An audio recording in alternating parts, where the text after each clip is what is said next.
Underconsumption core is really just an alternative name for living under the poverty line and living in the lower class. What's gonna happen is that you're gonna say, well, I just need one good bag that I can wear every single day. So I'm gonna get rid of all the bags I have and buy one perfect bag. Guess what? You just consumed. Luxury goods are a scam. The concept of luxury was created to get poor people to waste their money. Underconsumption core is a new trend going viral right now on social media, and it is absolutely out of control. Now, for those that don't know what it means, it's basically just consolidating the amount of stuff you own and giving things a second life, which I agree with. However, people are taking it to the extreme, and that's where I draw the line and see it as a problem. Now, if you guys are into this underconsumption core or are a minimalist, let me know what are some things that you do down in the comments section below. Otherwise, let's get right into today's episode. You will absolutely die on the hill that being able to train yourself to enjoy living below your means is the ultimate life hack. Being deliberate about what and when to buy, focusing on the necessity and quality will save you so much money in the long run and make you so much more fulfilled with the purchases you do make. Here are a few of the ways that I embrace underconsumption in my life. My car is a 2018 Kia Soul that I managed to pay off last December. You will literally have to pry this car from my cold dead hands before I go back to having a car payment ever again. I will run this car into the ground. I make my coffee at home, and no, we don't have a fancy Nespresso or Breville, just our trusty Keurig that we've had for years, and we literally just buy whatever store brand K-Cups are on sale that week. I'm really proud of this next one. I've gotten my everyday makeup routine down to 5 items, and that maybe goes up to 7 items if it's an evening look. I've always felt way more comfortable in less makeup, so I just leaned into that and stopped trying to buy every single product that someone else looked good in. And lastly, I've been very intentional about developing hobbies that I love that don't require me to spend a lot of money, like camping, hiking, working out, and content creation. There's honestly something so satisfying about being able to have a good time without spending any money. I agree with literally every single thing that she says, and this is something that I guess I fall into the category as well, as I do almost all of the things that she mentioned to try to budget, live below my means, and save as much money and take up as little space as I possibly can. Call me a minimalist, call me an underconsumption core guy, I don't know, however you want to call it, but I am in agreement with a lot of the things that she said. Now, you guys maybe are starting to wonder, well, what is it that is wrong with that? Why are you saying it is out of control if you agree with everything that she said? And I'll give you an answer. I do agree with everything that she said. However, as we get further into this video, you'll start to see how the underconsumption core changes. I strongly believe, and this is why I put it as the first video, that what she said is pretty much the core principles of what underconsumption core should be. However, what you do need to take into consideration is that this is still a trend, and it is still a finance, lifestyle trend that is being brought up on social media, and that's where things start to get skewed, where you can fall into some financial hardships. Notice how all the things that she brought up were related to saving and budgeting money, which has a lot to do with financial freedom and financial education. Paying off her car and using it, running it into the ground, which is a great, smart idea, instead of car hopping every 3 years, which is a big money waster. It is literally that simple. BMW. Did you see what I did there? Big money waster. The second thing she did was make her coffee at home. Another thing that she did was found cost-effective ways of, enjoying hobbies outside instead of extremely expensive hobbies. Now, also keep in mind, I'm not bashing any of these things. You can do all the things opposite to what she said if you have the money to afford it and you have the money to budget for those things. Not everybody needs to make coffee at home. I also love going out and getting a nice cup of coffee at a cafe or something like that. However, I budget a certain part of my salary and money, while I also make sure that I'm contributing to retirement, while I'm contributing to investments, and also making sure that I don't have any debt, paying off all the debt that I have prior to finding these luxuries that some people might want. Mexicans are the final boss of underconsumption. Like, why do you need a new maceta when you literally have a soda bottle? This is a Clorox bottle, has grown this giant plant.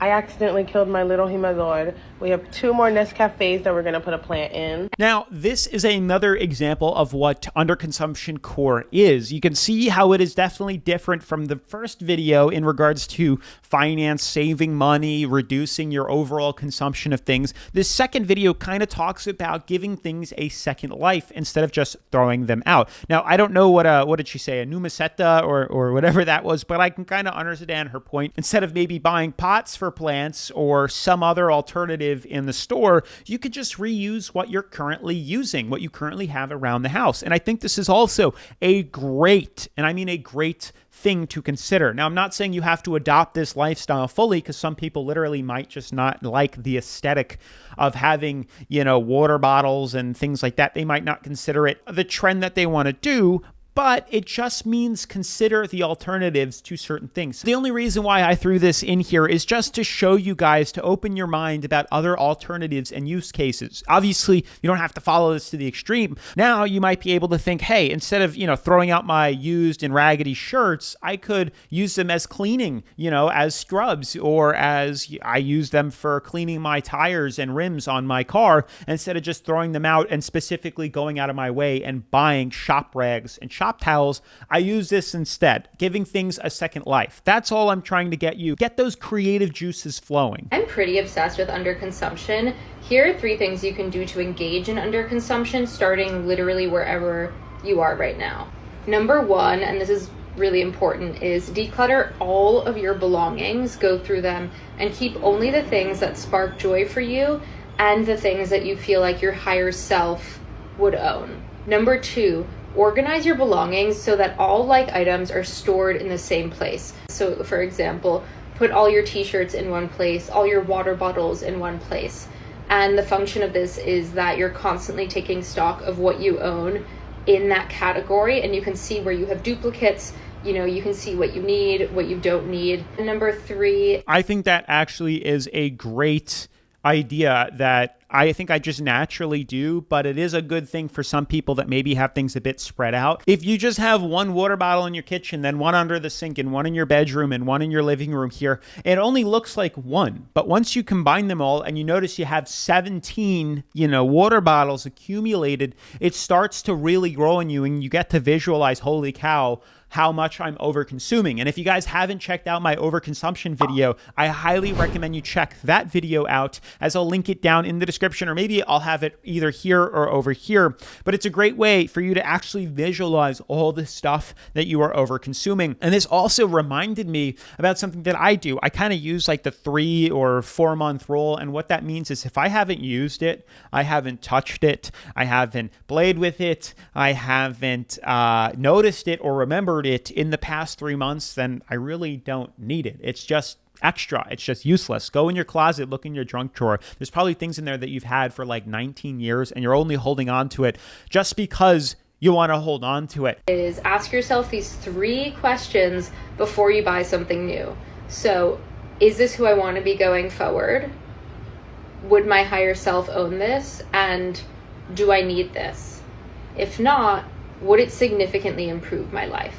I totally let myself buy things I don't technically need. It's like a really strong want or something that I just know is going to really improve my life. That could be a handbag, that could be a lipstick, that could be a functional item. Then I'm totally just going to get it. Now, before we get into that, that's kind of where things start to get a bit funky and out of place and out of control. In the grand scheme of things, underconsumption core really just means living below your means, taking up less space, having less stuff, consuming less things. Same thing with minimalism, but it doesn't really tie into saving money, budgeting, and finances. It can be applied to it, but it doesn't always have to be, because plenty of people can do this with very luxury, things, with very expensive items and goods. Instead of having 15 handbags, I'll just have one, Louis Vuitton handbag. I also think this is a super funny example of what minimalism at its core could be. Like, how much are we going to be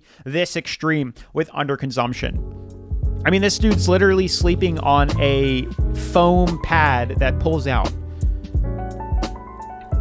This is my point here, is that if we take things to the extreme, this is what you're doing. Literally sitting in the corner of your room, living on a, like, it almost looks like a paper mattress here with a cot, just a floor, and you got nothing else to do because you've literally stripped away all the joy and fun out of being a minimalist, taking things yet again to the extreme, where he's sitting in the corner staring out of a window trying to find some sort of enjoyment. You don't have to take it this far. You can obviously, if you have the money and the funds to do so, buy things that just bring you joy and bring you happiness, and living so below your means that you're prioritizing money over happiness, because there should be a happy medium and a balance between the two.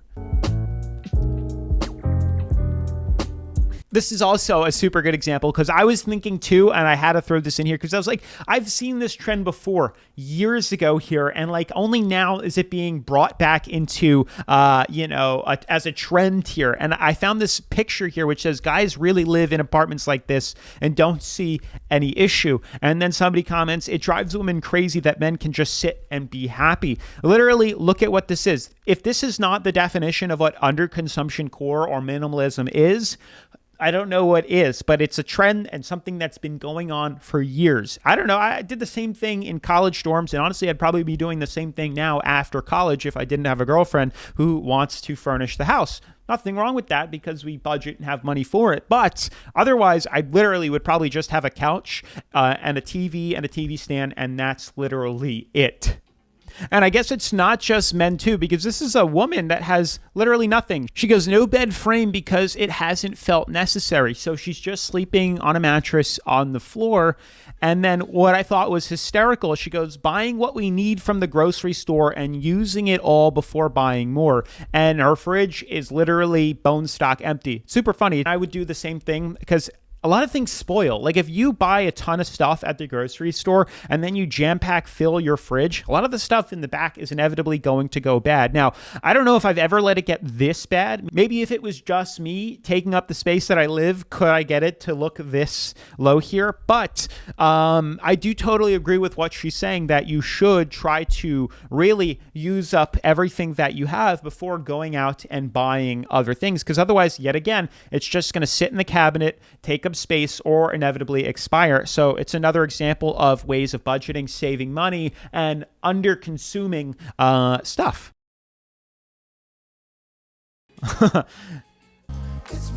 So here's another example of underconsumption core. But again,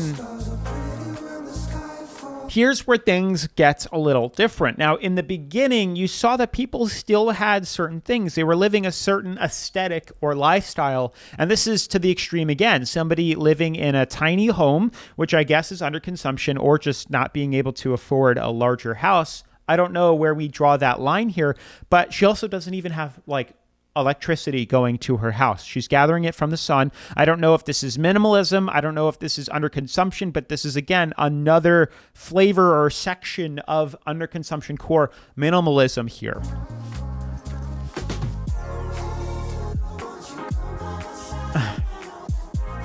She also says no running water. We have saved over 100,000 gallons of water this year. And it's like, again, I don't know where the category falls into here. These are definitely tips and tricks to save money, but you definitely don't have to live to this extreme. You can still get running water and budget and pay for it and maybe not waste it, leave the shower running before you're even in it. Tips and tricks like that to reduce your water bill and your electricity bill, not leaving lights on or the fridge open and going into another room, can reduce your electricity bill here. But this is, again, an extreme. And I don't even know now if this is a choice that she has, or if this is, something that she's proactively doing here, if that makes sense. Composting toilet that helps with water saving. See, you don't have to live like this. I'd rather not have a composting toilet in my house with that stuff sitting there for days at end and then recycling it instead of, she's saying instead of for water saving, which is not flushing the toilet to get rid of it here. You don't have to do this. This is a level of underconsumption that we're taking it to the extreme again here. Yes, it's like Are we saving money or can we not afford running water? I don't know. That's kind of where my question is here. We can you ever see those videos of extreme cheapskates? This is giving me that vibe of people saving money when they don't necessarily need to. And it's also budgeting money for other things. Again, nothing wrong with living this way. Have at it if this is what you're into here. But I think a lot of other people also, understand and can use parts of underconsumption core and not go to this level of extreme. Loves to reuse cardboard boxes for storage. Sure, have at it. Everything in the house is all thrifted, okay? We are a one-car household. Again, something that you could do, but inevitably you don't have to do. You could obviously get 2 separate cars if they're paid off. They don't have to be brand new. They could be used like she's doing. Like, we can adopt certain things of underconsumption core and not go to this level of extreme to save money. And my question becomes, is this underconsumption core the same thing as just not being able to afford having a second car or running water and having electricity going to your house? I'm not entirely sure.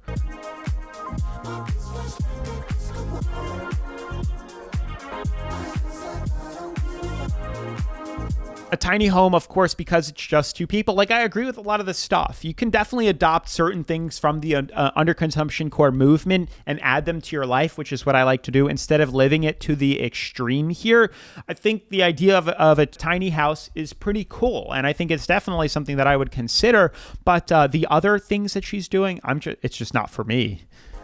Underconsumption is seeing, oh, what shoes are we wearing this fall, come up 20 times on your For You page, and knowing that the shoes we already have will work perfectly fine. Underconsumption is not having a million water bottles on display on your wall, but instead purchasing a new one when your previous one breaks and knowing that you'll be able to use this for years to come. Underconsumption is not feeling pressured to buy an espresso machine, a milk steamer, milk frother when you've never even tried making coffee at home. Underconsumption core is really just an alternative name for living under the poverty line and living in the lower class. Okay, see, this is my point, and I almost want to repeat it, but she said underconsumption core is just another name for living under the poverty line or living in the lower class. I don't know, but it's interesting that she brought it up because I noticed a trend here where we were seeing kind of this other alternative or other flavor of underconsumption core. Doesn't mean you're poor. You shouldn't be spending any money on anything that isn't food or bills. Underconsumption is being financially responsible with your purchases, recognizing what you already have at home, repurposing items in different ways than they were intended. Me presenting a viable option for people who can no longer afford to go out and buy coffee every day is not promoting overconsumption. Being an underconsumption core queen does not mean that you're never allowed to buy anything else, but it means only buy it if you need it. Only buy it if it can save you some money in the long run. Only buy it if it's something that brings you joy. So cheers to this. I totally agree with a lot of the things that she said towards the end here, but let me know what you think about what she said down in the comment section below in regards to giving this another name, being in the poverty line or living in the lower class. I'm curious to what your thoughts are on that. And then I also threw this in here because this is now the extreme exact opposite. And this is where I start to have a problem with underconsumption core, because as she said, it's living below your means. It's living with less. It's giving things a second home, a second life, a second chance. And then we have this example, which is the entire opposite of that, which is underconsumption core as a luxury minimalist. And this pretty much throws spending, budgeting, financial education to the wind here, because now you're just buying very expensive, possibly well-made items in replacement of cheaper alternatives. Let's see. Underconsumption core. Investing in quality items and not being afraid to rewear them. Bought this linen jumpsuit in Italy in 2021, and it's one of my favorite pieces. Again, very expensive. Only 2 purses, 1 high tier. This product comes with an alternative strap to switch from day to night. Here we go. 1 perfume at a time. Love this YSL Libre, and I'm almost done with it. Again, a several $100 cologne instead of other high-quality alternatives that might be $50, $60. Tiffany T1 narrow bracelet, and a Cartier love ring. Never take these off and will never buy more jewelry. Again, it's very interesting if you notice here. And there's nothing wrong with being a luxury minimalist here if you can afford to do it. But my worry that I'm starting to notice with these videos, the problem I'm starting to see with these videos is people will now justify getting rid of maybe their junk jewelry that they were using that cost next to nothing, even though it could be overconsumption. And we're now buying very expensive jewelry to replace it. It still creates the want to overspend, to overconsume, and to overbuy because you're still doing that. You're getting rid of your old stuff and replacing it with new stuff. And that is a big problem. That doesn't help finance. That doesn't help budget. A YSL canvas Underconsumption bag. thought I've been having. You should always get the exact version of the thing that you want. Don't go for the dupe. I don't believe in dupes. Unless it's like skincare, in which case I'm like, I don't want to spend a lot of money on skincare. I just want my skin to look good. When it comes to like designer handbags, don't buy a dupe. When it comes to like the Skims top you want, like don't buy the dupe. Buy the real thing. You will always be so happy. Only buy that stuff if you can afford it. That's what it comes down to first. And that's the problem. That's the disconnect that I'm having with this underconsumption core trend and why I think it's becoming out of control. And people are going to end up going into debt following a trend that was never meant to cause that. Luxury goods are a scam. The concept of luxury was created to get poor people to waste their money. Take a look at this video. Luxury is a concept for poor people to aspire to. Luxury, past a certain point of wealth, the clients are actually post-luxury. Explain to me post-luxury. So if I just made enough money to buy a Ferrari, I might go buy a Ferrari. But if I'm worth enough money to buy Ferrari, like the entire corporation, I don't really care whether or not I drive a Ferrari because I'm worth $100 billion. It's irrelevant whether or not I'm driving a Ferrari, right? And so these people are literally post-luxury. There's a third option here. You can become post-luxury or you can become pre-luxury. What he's talking about is a subset of people who have so much money that they've realized I don't need the luxury goods that I aspired to acquire so I could signal my wealth. Because as soon as you have the wealth, you don't need to signal it. Boom. Or you could be like me. You can be pre-luxury. What's pre-luxury? How would you define it? For me, I'm pre-luxury in the sense that I've also realized that those luxury goods don't get me what I thought they were going to get me. So I own nice things. No problem with that.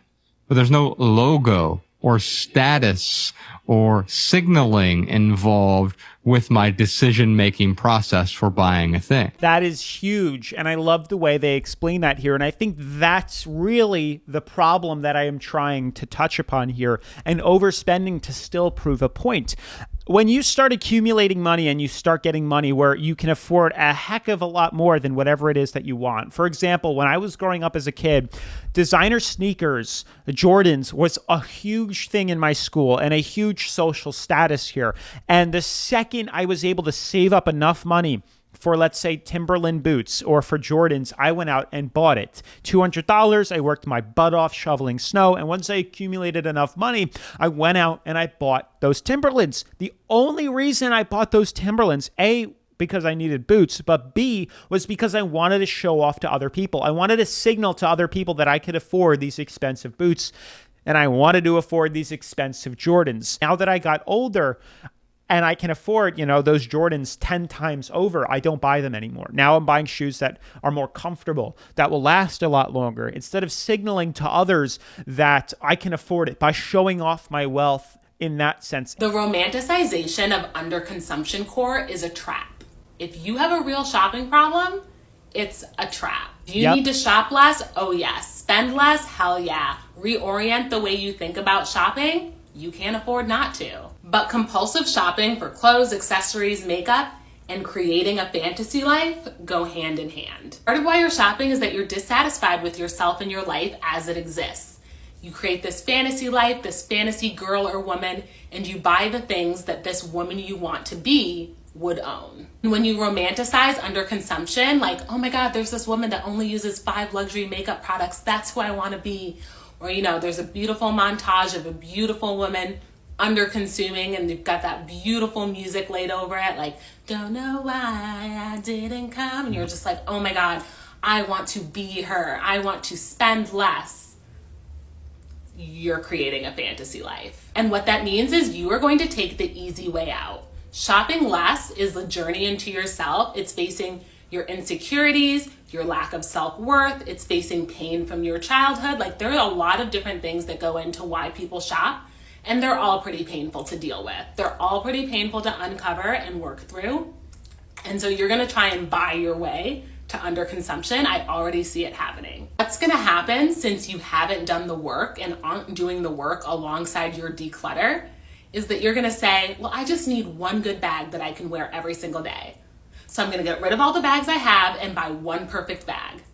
Guess what? You just consumed. Exactly. That is what I have been trying to word out and explain, and I guess she did it a hell of a lot better than I did. Underconsumption is great, and the way it was used when she said that is awesome. But then you have influencers taking it to the extreme with luxury items and stuff like that. People look up to that, and they'll go get rid of all their stuff and then go out and buy something to replace it with that is very expensive. And that within itself is consuming. And that is the problem and the takeaway here, that you are inevitably falling for another trend that's going to get replaced because you aren't satisfied. This is awesome. And that one bag will not be enough. You'll say, well, it's not formal enough. Well, it's not lightweight enough. And you'll consume more. You'll declutter every single water bottle except for one. And then a new water bottle will hit the scene. And you'll say, well, one in, one out. I'll buy this water bottle, but I'll get rid of the water bottle that I own. You only need one of everything, and it should be the best one you can buy. Because once I buy this water bottle, I'll never feel the need to buy another one again. That's what you said about the last water bottle. Mm-hmm. Don't get so enamored in the idea of being someone who underconsumes that you forget to change the way you think. I think one of the most dangerous... So before we get into this next video, those were excellent examples here. The first one really hit that message hard, and that was the point that I'm trying to say, is people will look up to this stuff because it's a trend, and because influencers are doing it, they'll get rid of the stuff that they have, and they'll go out and they'll buy that one maybe luxury thing, or it doesn't even have to be. Just in the fact that you're going out and replacing your stuff that you have with something else, maybe albeit you're getting rid of 10 things to get one, you're still consuming and you're still spending money, and you're missing the point. The point is to underconsume what you currently have, reduce what you currently have, and stop consistently going out and spending money. And that part, that signal seems to be getting lost in this trend as we get further and further away, and as the trend seems to change and morph into something else. On TikTok right now is the underconsumption trend, and I will tell you why. First reason is it really normalizes being a regular person. Like, we get on social media, we're constantly being sold new things all the time. Buy this, get this haul, whatever. But most of us are not living that way. And another reason is once you stop that over-consuming, those big hauls, those constantly buying new things, or even the maintenance consuming of needing to get a new phone because yours is 2 years old, even though it works, you will completely shift your perspective on how you spend your money, how you spend your time, and freedom. Maintenance consuming is an interesting one. I've never heard of that, but that sounds pretty interesting. I did not grow up with money, and unfortunately, I did not marry someone who grew up with money. So early in our relationship, my partner and I had a good amount of debt. We ended up paying off about $120,000 in student loan debt in 32 months, which left us completely debt-free. I am not rich now by any means, but under-consuming or mindfully consuming has allowed me to create a life for myself that feels a lot more relaxing and a lot more free than I would have if I would have stuck with my office job and spent money every day on my lunch break. Yeah, and I agree. It's basically just figuring out ways to reduce your current spending. It really just depends on the approach that you're trying to take here. And this channel is all about saving money, figuring out creative and great ways of budgeting, reducing, how much your expenses are, your costs and your bills. And this trend talks about there, like a section of underconsumption core at its core can be applied to budgeting, finance, saving money, but then it can also have nothing to do with that, because there are plenty of extremely influential or just high-end luxury people that have money that also adopt this trend, and they're buying, a Montclair purse to replace whatever else it is, and it's a lot of money. And if people see that, they're going to get the idea and the impression, oh, I should get rid of my purses that I buy and shop at luxury and designer to replace the 10 that I currently have. And that's the disconnect, and that's the problem that I am trying to reach across to you. So as long as you can adopt this, I just want you to be aware of it. Because when I first watched these videos, I kind of thought that way, but I wasn't entirely sure. And then I saw other videos and I was like, whoa, people are missing what I thought was the whole point of being a minimalist is an underconsumption core. Now, that's going to be it for today's video. If you guys like these types of videos, make sure to smash that like button, drop a comment to let me know, subscribe if you haven't already, and make sure to go check out my overconsumption video because that one's even crazier. Peace.